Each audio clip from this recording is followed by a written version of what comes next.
Et bonjour et bienvenue sur Le tartare. le Tartare. Alors aujourd'hui un nouveau concept, on appelait ça Tartactu.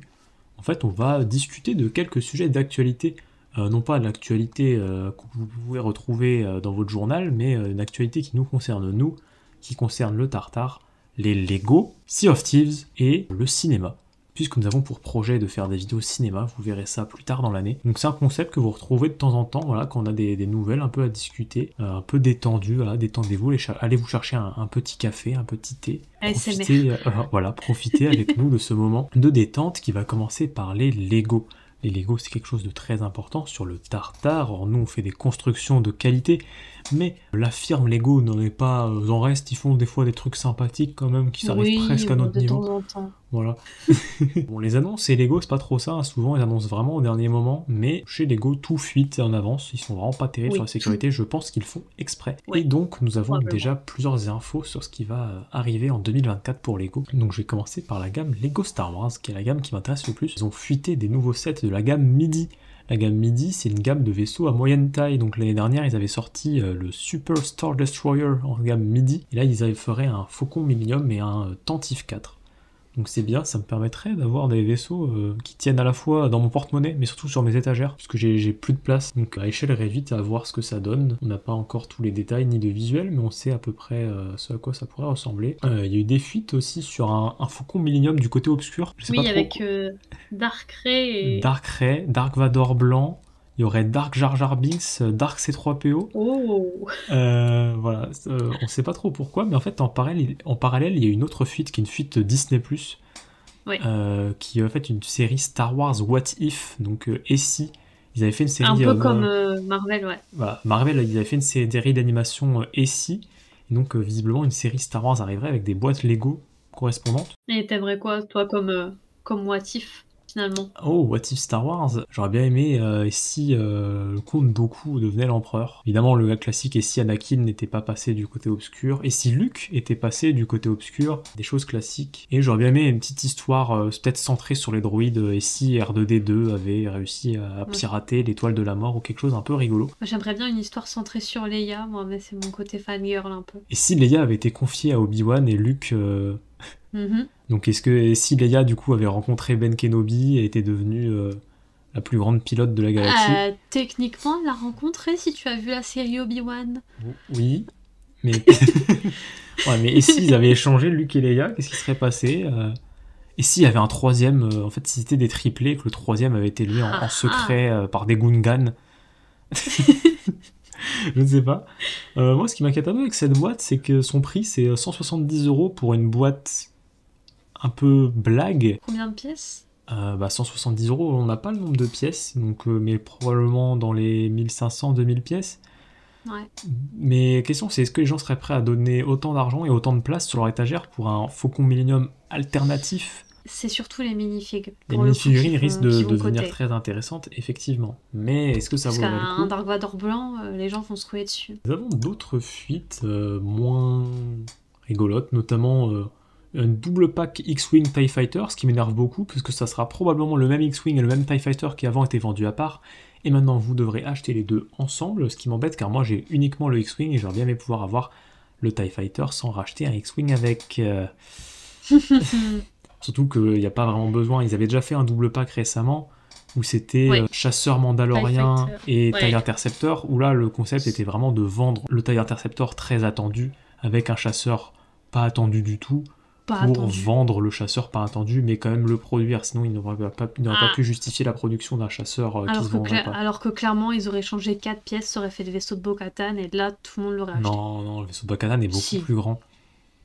Oui, mais alors... Ouais, c'est parce que le souci avec le vaisseau de Bo-Katan, je vous spoil un peu, écoutez pas si vous n'avez pas écouté la saison 3 du Mandalorian, mais le vaisseau de Bo-Katan est un TARDIS, hein. Tout le monde Voilà. rentre dans le vaisseau de Bo-Katan. Effectivement, donc non, nous n'avons pas de fuite sur le Bo-Katan, nous avons un set étoile de la mort, mais un set de jeu, donc en fait il serait probablement des scènes à l'intérieur de l'étoile de la mort. Ça serait une seule boîte. Un seul set? Oui, Un seul oui, set? une seule Ok. boîte. Mais à 80 €. La dernière fois qu'ils ont fait une boîte comme ça, c'était une énorme étoile de la mort avec plein plein de pièces. Ouais, ouais, Donc je vois laquelle. là, on sait pas trop à quoi s'attendre. Il y aurait un set sur le Sarlacc, pourquoi pas. Sinon, la fameuse scène du couloir dans Rogue One avec Dark Vador qui sortirait. J'aimerais bien qu'elle soit à peu près similaire en taille à celle de l'attaque des Dark Troopers. Ça serait sympa de pouvoir les empiler, faire comme une série de couloirs. Ce serait rigolo. Ils ont quand même fait un set basé sur la saison 3 de The Mandalorian. Le set l'échappée de Grogu. Grogu qui s'échappe de Coruscant pendant l'Ordre 66, donc avec un speeder, un Jedi, Grogu, probablement 2 clones, quelque chose comme ça. Cette année est surprenamment avare en clones. C'est vrai qu'on a été habitué à avoir beaucoup de boîtes de clones, pour l'instant c'est pas trop mais ça. finalement, est-ce que c'est pas mieux? Est-ce que, personnellement, on n'aurait pas un peu marre des clones? Hein, une popular opinion, les fans de Star Wars ne venaient pas me chercher, c'est juste que peut-être que... Je pense également que nous allons assister bientôt à l'anniversaire de la Revanche des Sith. La 2025, les 20 ans de la Revanche des Sith, ce qui se prêtera probablement à de nombreuses boîtes basées sur ce film. Donc par exemple un Turbo Tank, un AT-AP, peut-être un Venator à une échelle plus petite que le Venator UCS et peut-être à un prix plus petit. un prix achetable. On pourra avoir du Grievous, du Mustafar, vraiment beaucoup de boîtes avec beaucoup de clones, et je pense donc que Lego essaie de ne pas saturer le marché des clones avant l'année 2025 qui sera probablement sous le signe de la revanche des Sith. En tout cas, c'est tout ce qu'il y a comme nouvelle niveau Lego Star Wars. Nous allons donc passer à notre autre sujet de prédilection sur le tartare, à savoir Sea of Thieves. Sea of Thieves. Vous allez vous avoir réveillé, vous allez peut-être renverser mon café, renverser votre café, ne renversez pas mon café, de toute façon je n'en bois pas. Donc, passons à Sea of Thieves, puisque aujourd'hui vient de sortir la bande-annonce pour la saison 11 de Sea of Thieves. C'est vrai que ça fait bizarre, la saison 10 avait pris quasiment 6 mois de retard, et là, à peine sortie, nous avons déjà le droit à notre saison 11. À quoi avons-nous le droit? Eh bien, pas grand-chose, mais en même temps beaucoup. Beaucoup. Le jeu ne va pas changer du tout, mais il va complètement changer. Pourquoi tant de mystère? Eh bien, en fait, plutôt que de rajouter du contenu, rajouter des voyages, toujours rajouter, les développeurs ont choisi de se poser et de améliorer, de rendre plus fluide, plus ergonomique ce qu'il y a déjà dans le jeu. Donc, à commencer par quelque chose d'absolument horrible, les inventaires des différents commerçants et différents représentants des factions que vous pouvez aller voir. C'est pas très pratique, vous pouvez acheter des voyages, il vous en propose 3, mais c'est pas forcément ceux que vous voulez, il faut acheter et revenir pour reprendre. Si vous choisissez une option de dialogue et vous voulez revenir en arrière, en fait il faut arrêter de lui parler et revenir. C'est fastidieux, les voyages il faut les acheter, puis aller sur la table pour voter, puis des fois on se rend compte qu'on a oublié d'acheter le voyage qu'on voulait, ou qu'on n'a pas acheté le bon, donc il faut revenir à l'avant-poste. Eh bien, oubliez tout ça, c'est fini, désormais. Quand vous accéderez à votre table des quêtes sur votre navire, vous aurez directement accès à la liste de tous les voyages possibles proposés par la faction, et vous pourrez directement les lancer sans avoir à les acheter. Vous pourrez choisir exactement ce que vous voulez faire avec une description du voyage, une estimation du temps que ça pourrait vous prendre, et même, je crois, des tutoriels pour certains voyages. Oui, aussi des tutoriels pour les factions. Des tutoriels de factions où vraiment notamment. Vous allez pouvoir choisir ce que vous voulez faire sans vous tromper, à pas savoir c'est quoi la différence entre une commission, une commande, une livraison. On sent le vécu. Voilà, vous saurez exactement ce que vous voulez faire. Vous pourrez également lancer des événements de serveurs. Et oui, ça peut paraître fou, mais vous pourrez lancer un Ashen Winds directement depuis votre table des quêtes. Peut-être que ça nous servira. Peut-être qu'on avait mis plusieurs heures à ne pas trouver d'Ashen Winds. Et peut-être pas. Allez voir notre vidéo, le Ashen Winds tourne mal. Donc, mais il y a aussi quelque chose de spécial avec ça, Ashen Winds. Et oui, vous pourrez lancer la chaîne Winds. Vous ne pourrez pas lancer les autres événements. Je crois le Fort Squelette, mais pas le Fort de la Fortune, pas le Fort de la Fortune. Par contre, le Fort Squelette, la Flotte Squelette et le Ashen Winds pourront être lancés. Alors, est-ce que s'il y a un événement déjà existant, vous ne pourrez pas? On ne sait pas. On n'a pas été oublié de détails. Par contre, une autre fonctionnalité, c'est la possibilité d'un voyage rapide. Alors, qu'est-ce que c'est que ça? Eh bien, si vous choisissez de lancer un voyage ou une fable, donc par exemple les fables Pirates des Caraïbes ou les fables de Shores of Gold, eh bien vous pourrez directement faire un voyage rapide jusqu'au début de cette quête. Vous devrez naviguer, votre navire plongera comme dans le mode sablier, et après un court laps de temps passé sous l'eau, vous réémergerez à l'emplacement à côté de votre voyage. Petit astérix, petite condition d'utilisation. Votre trésor, si vous avez des trésors ou des caisses à bord, ne pourront pas venir avec vous, ils resteront là où vous êtes parti, à la surface. Vous garderez par contre votre pavillon d'émissaire, et vous ne pourrez pas plonger s'il y a un navire ennemi à proximité, évidemment. Autre chose, vous ne pourrez pas plonger vers un événement de serveur si un équipage s'y trouve déjà. Tu voulais dire quelque chose? Oui, je voulais dire plusieurs choses. Déjà, au niveau des événements qu'on peut lancer, c'est par faction. Donc le loot qu'on récupère, c'est en fonction de la faction. J'ai oublié de préciser ça.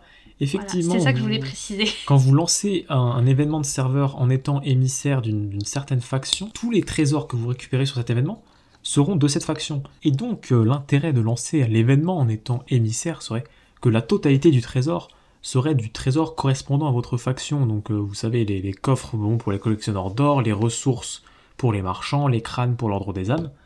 Et donc vous aurez 100% du trésor qui correspond à votre faction, donc vous progresserez bien plus rapidement, en sachant que ça vaut pour les événements de serveur Ashen Winds, Force Squelette, Flotte Squelette que vous pouvez lancer. Ça vaut évidemment pour les voyages normaux, carte au trésor, mais c'était déjà le cas avant. Et ça vaut également pour les forts fantômes.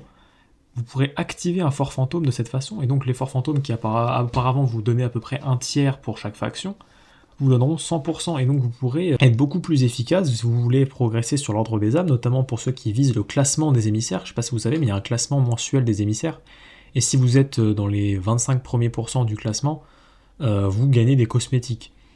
Et donc ça sera beaucoup plus pratique pour progresser. Ils ont également annoncé des trésors exclusifs, donc des coffres exclusifs, etc., en fonction de ce que vous faites, donc des coffres exclusifs à la fois aux événements de serveur et d'autres qui seront exclusifs aux voyages normaux. Donc ce qui vous a, et avec des déblocages à la clé pour chacun, des cosmétiques exclusifs à débloquer pour chacun, pour inciter les joueurs à faire plus de voyages différents. Donc là vraiment on est sur une mise à jour de qualité de vie avec des menus plus clairs, j'espère que des menus qui mettront moins de temps à se charger. Un jeu qui devient de plus en plus accueillant pour les débutants, puisqu'avec les mers calmes qui est arrivé il y a un peu plus d'un mois maintenant, et ces nouveaux tutoriels, cette explication plus claire de ce qu'il faut faire, les nouveaux joueurs vont pouvoir vraiment rejoindre le jeu. Mais en même temps, cette nouvelle mise à jour ne rajoute rien. Non, elle rajoute absolument rien, que ce soit... je veux dire, c'est très bien d'avoir de nouveaux coffres, mais quand, au bout d'un moment, on a de l'expérience comme nous, on s'en fiche. Un coffre, c'est un coffre. Un coffre, c'est un coffre, ça se revend, d'accord, mais... Un fort fantôme se jouera toujours de la même façon, c'est juste que vous pourrez choisir quel type de trésor vous voudrez recevoir. Aucune nouvelle façon de jouer n'a été ajoutée, sauf si on exclut le fait de pouvoir se déplacer rapidement au début d'une quête.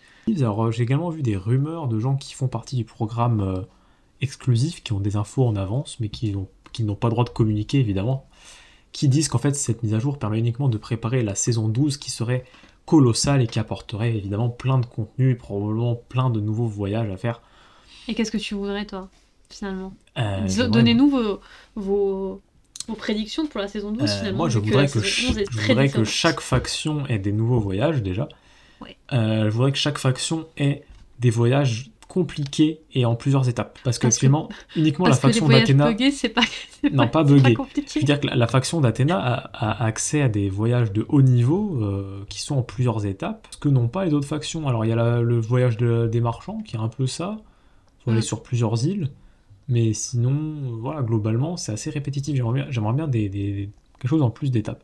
J'aimerais que les pêcheurs, la faction l'appel de la chasse, aient un émissaire et des voyages de chasse de mégalodons, de chasse au kraken, des trucs comme ça. Globalement, juste plus de contenu. Plus de contenu, quoi. Faire en sorte que Port-Méric fasse quelque chose à part prendre 20 FPS.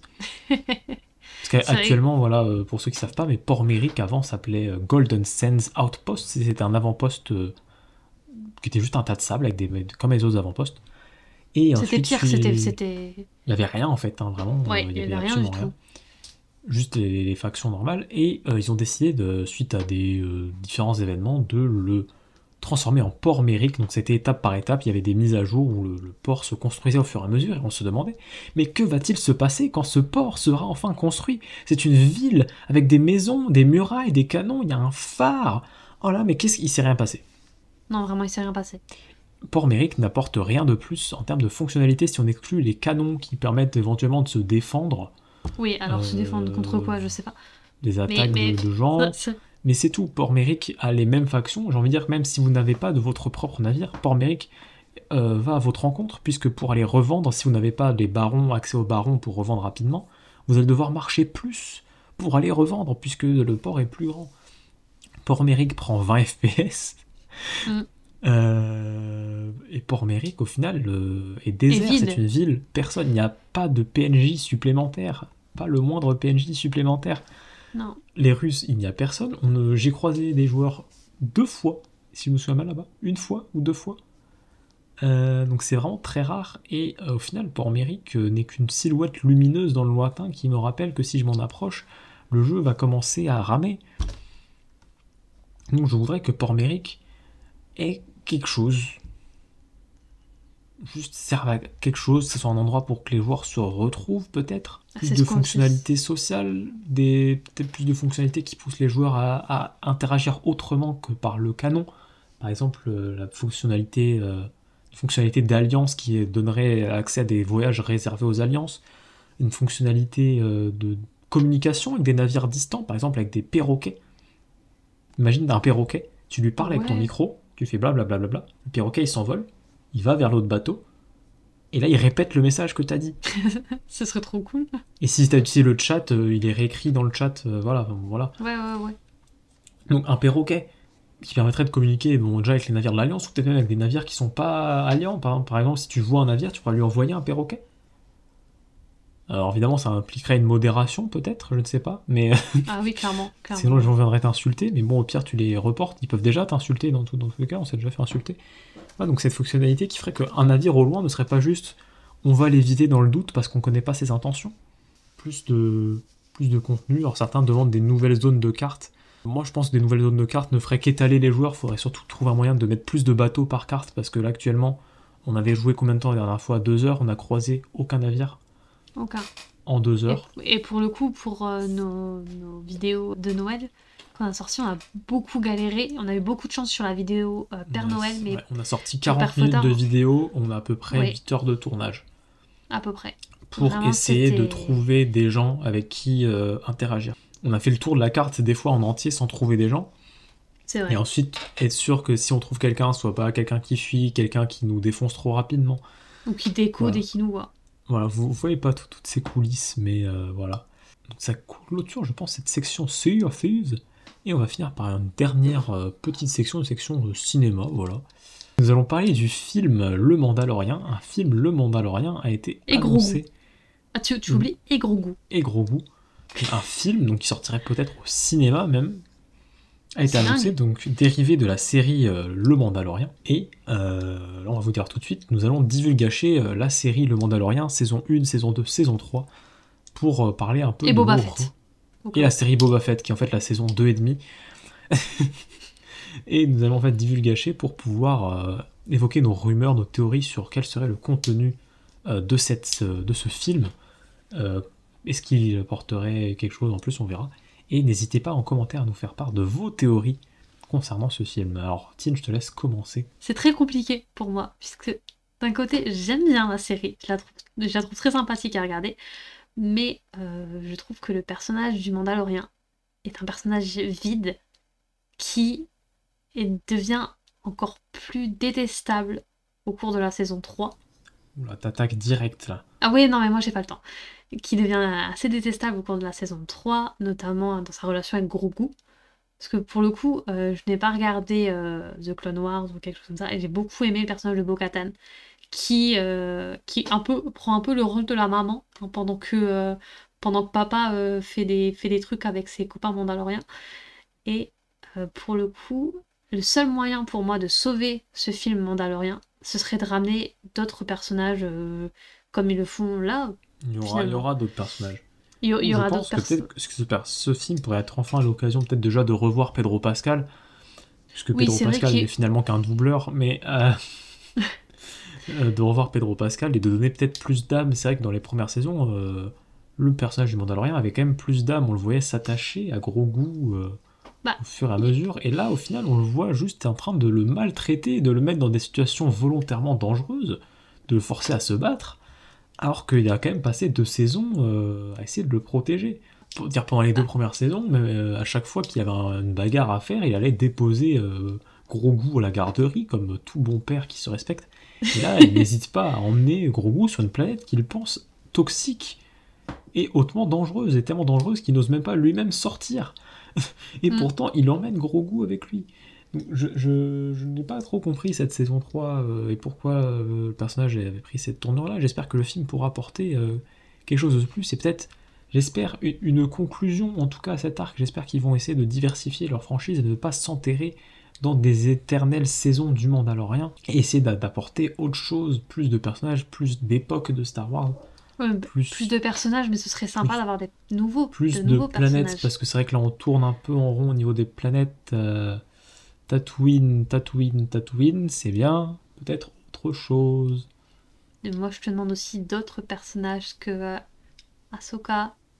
Oui, j'aimerais des nouveaux personnages. C'est vrai que là nous n'avons pas eu de nouveaux personnages depuis longtemps. Bah, le Mandalorian et Grogu sont 2 nouveaux personnages, mais sinon beaucoup sont des personnages que nous avons déjà vus avant. Donc, Moff Gideon, je crois pas. non, Moff Gideon est un nouveau personnage.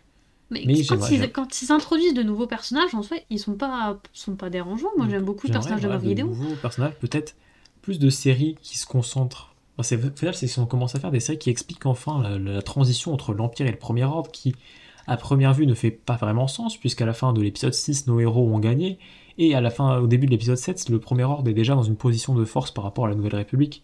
Ce qui paraît assez stupide. Heureusement, Disney commence un peu à expliquer pourquoi, on comprend la corruption, etc. Donc peut-être des séries comme ça, mais le problème c'est que ils ont annulé certaines séries, notamment la série Rangers of the New Republic. Donc peut-être faire quelques sauts temporels, essayer de voir ce qui se passe 5 ans, 10 ans, 15 ans après, arriver lentement jusqu'au début du Premier Ordre. Faites une série peut-être sur la jeunesse de Kylo Ren, je ne sais pas. Ah, est-ce que ça m'intéresserait beaucoup. Diversifier, je trouve que Disney est dans un entre-deux où d'un côté il n'exploite pas assez ce qui a déjà été créé avant, du matériel sur la guerre des clones, ils n'en produisent plus beaucoup. Sur la trilogie originelle, beaucoup a été effacé en faisant partie de l'univers étendu. Ça pourrait être une manière de réexplorer l'univers. Et en même temps, ils n'exploitent pas non plus, en tout cas je parle en termes de séries et de films, leur nouvel univers. Voilà, oui, on a la Nouvelle République, le Premier Ordre, on n'a pas vu depuis Star Wars 9. Ça fait 5 ans. Donc peut-être essayer de diversifier et d'amener plus de nouveautés. Donc en soi, c'est ce qu'ils ont fait. Il y a une série Andor qui est très bien, ils vont faire une saison 2.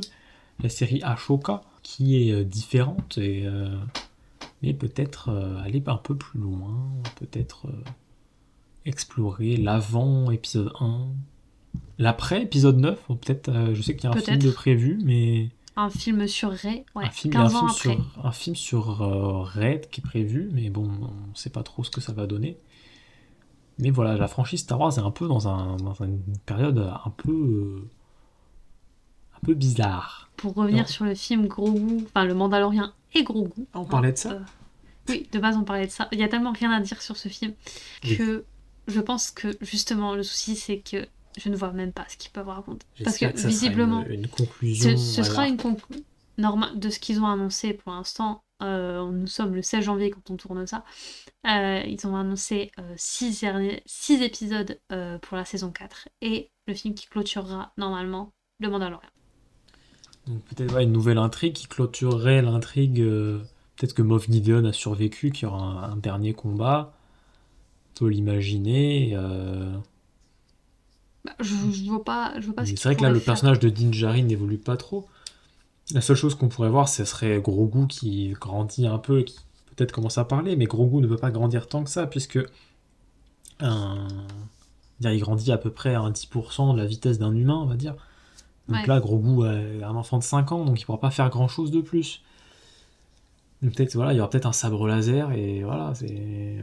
Un enfant avec un sabre laser, c'est un peu dangereux, mais je vois pas trop ce que ça pourrait je vois pas ce qu'ils peuvent apporter en plus. Ils ont déjà repris leur planète, donc je ne sais pas.